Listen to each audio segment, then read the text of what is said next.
তিন superstar hero কেনেন এক ভুতুরে বাংলো। নাম দেন আশীর্বাদ।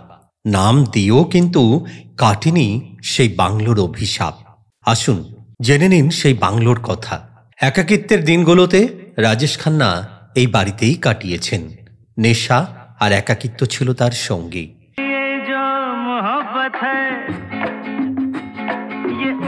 কোনো ফ্যান লেটার বা মিডিয়ার আলো তার কাছে আসতো না এই বাড়িতে থাকাকালীন। বলিউড ইতিহাসে কোনো বাংলোকে ঘিরে এরকম ঘটনা খুবই বিরল। যে কজন অভিনেতা বম্বের এই বাংলো কিনেছিলেন, প্রত্যেকের জীবনে ঘনিয়ে আসে অভিশাপ। কি ছিল এই বাংলোতে? সত্যি কি ভূতের অভিশাপ লেগেছিল এই বাংলোতে, না কোনো অজানা রহস্য?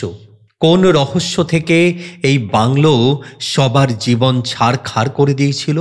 বলিউডের তিন যুগের তিন হিরো কিনেছিলেন এই বাংলো। তাদের সকলেরই কপাল পড়েছিল। তিনজনই একেবারে শেষ হয়ে গেলেন। নাম পাল্টেও সমস্যার কোনো প্রতিকার হয়নি। বম্বের কার্টার রোডের এই বাংলো স্বাধীনতার আগে এক অ্যাংলো ইন্ডিয়ান পরিবার তৈরি করেছিলেন। তখন কি নাম ছিল তা আজও খুঁজে পাওয়া যায় না। এরপর ৫-এর দশকের সুপারস্টার হিরো ভারতভূষণ প্রথম কেনেন এই বাংলো।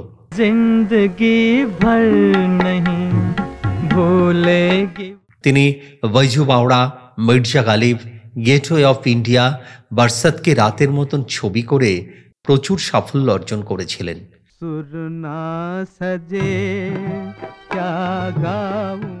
এত হিটের পরে বাংলো কেনার পর আচমকাই ভারতভূষণের সব ছবি ফ্লপ হতে শুরু করে।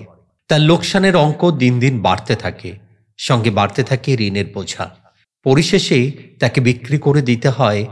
এরপর আর কিন্তু ভারতভূষণের ভাগ্য তার সঙ্গ দেয়নি। শেষ হয়ে যায় তার যুগ।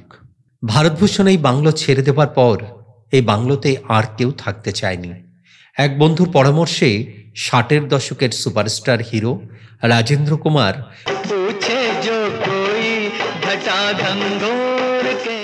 মাত্র ৬০,০০০ টাকায় কেনেন এই বাংলো। এই বাংলোতে ভুতুরে প্রভাব আছে, অতৃপ্ত আত্মা ঘুরে বেড়ায়। এসব কিন্তু জানতেন রাজেন্দ্র কুমার। রাজেন্দ্রকে অভিনেতা মনোজ কুমার ভূতের বাংলো গুজবে বিশ্বাস না করতে বলেছিলেন, এবং তিনি বলেছিলেন বাংলোতে ওঠার আগে সেখানে পূজা, যাগযজ্ঞাদি, হোম এবং পণ্ডিত ডেকে বাংলোকে শুদ্ধ করে নিতে। করেও ছিলেন তিনি। এরপর সংগ্রাম ছবির হিরো রাজেন্দ্র কুমার তার মেয়ের নামে বাংলোটির নাম রেখেছিলেন ডিম্পল। সেই বাংলোয় থাকার পরেও তিনি সফল হতে থাকেন বেশ কিছুদিন।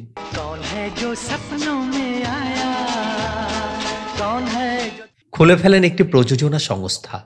ভাবেন সব অভিশাপ কেটে গেছে। কিন্তু ১৯৬৮-৬৯ সাল থেকে রাজেন্দ্র কুমারের ছবিগুলি ব্যর্থ হতে শুরু করে। প্রোডাকশন হাউস উঠে যায় তার। এরপর ৭-এর দশকে রাজেশ খান্না যখন ইন্ডাস্ট্রিতে নাম করা হিরো,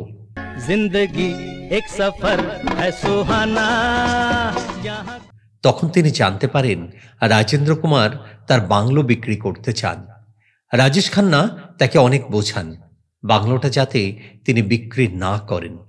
কিন্তু রাজেন্দ্র কুমার অবশেষে রাজেশ খান্নাকে মাত্র ৩.৫ লাখ টাকায় বাংলোটি বিক্রি করে দেন।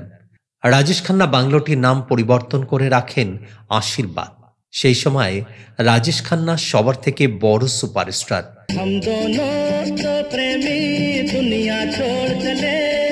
তার আশীর্বাদ বাড়ি দেখতে দূর দূরান্ত থেকে মানুষের ঢল নেমে যেত। মুম্বাইয়ের দ্রষ্টব্য স্থান হয়ে গিয়েছিল রাজেশ খান্নার এই বাংলো বাড়ি আশীর্বাদ। পরপর তিনি হিট ছবি করতে থাকেন। প্রতিটি ছবি তখন তার হিট হচ্ছিল। হিটের নিরিখে তিনি মেগাস্টার হয়ে ওঠেন। তো এক প্যালা গরম চায় ভি হো যায়। চায় ঠিক যেন রাজেন্দ্র কুমারের গল্প। রাজেশ খান্নার স্ত্রী ডিম্পল কাবাডিয়া এই বাড়িতে বেশ কিছুদিন ছিলেন, যে বাড়ির নাম আগে ডিম্পল ছিল।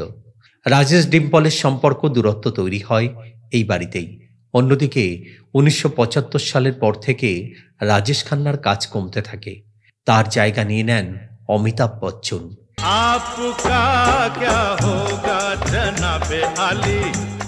জীবনের একাকিত্বের দিনগুলো রাজেশ খান্না এই বাড়িতেই কাটিয়েছিলেন। নেশা আর একাকিত্ব ছিল তার সঙ্গী। কোনো ফ্যান লেটার বা মিডিয়ার আলো তার কাছে আসতো না। ভাবা যায় না এক সুপারস্টারের এমন প্রস্থান। আশীর্বাদ বাংলোতেই শেষ নিঃশ্বাস ত্যাগ করেন তিনি। मैं तेरा शहर छोड़ जाऊंगा। এরপর 2014 সালে একজন শিল্পপতি 90 কোটি টাকায় বাংলোটি কিনে নিলেন। কিন্তু সেই অভিশপ্ত বাংলোতে তিনি আর থাকেননি। শেষমেশ এই বাংলো ভেঙে ফেলা হয়। শেষ হয় 3 অভিনেতার স্মৃতিকথা। শেষ হয় অভিশপ্ত ঘটনার ইতিহাস। তাহলে আসলে কি বাংলোটির কোনো অভিশাপ ছিল? তাই যদি হবে, তাহলে রাজেন্দ্র কুমার কেন দীর্ঘদিন সেই বাংলোতে কাজ করেও সফলতা পেয়েছিলেন? পরপর বেশ কিছু ছবি তার কিন্তু হিট হয়। তিনি একটি প্রযোজনা সংস্থাও খুলে ফেলেন। তারপর সময় চিরদিন কাহারও সমান নহে যায়। তেমনি করে হয়তোবা রাজেন্দ্র কুমারের পরবর্তী সময়ের জন্য এটা হতেই পারে। এই বাড়ির বাইরে অন্যান্য শুভ বাড়িতে যারা ছিলেন তারাও চিরকাল কেউ রাজত্ব করে যেতে পারেননি। রাজেশ খান্নাও এই বাড়িতে থেকেই শুরু করেছিলেন তার সেরা সেরা হিট ছবিগুলি। জনপ্রিয়তার শীর্ষে পৌঁছেছিলেন, মেগাস্টার হয়েছিলেন।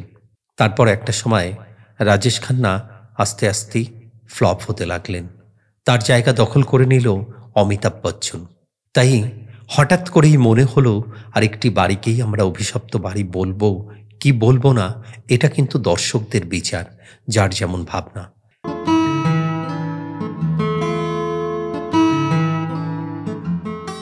আজ এ পর্যন্তই।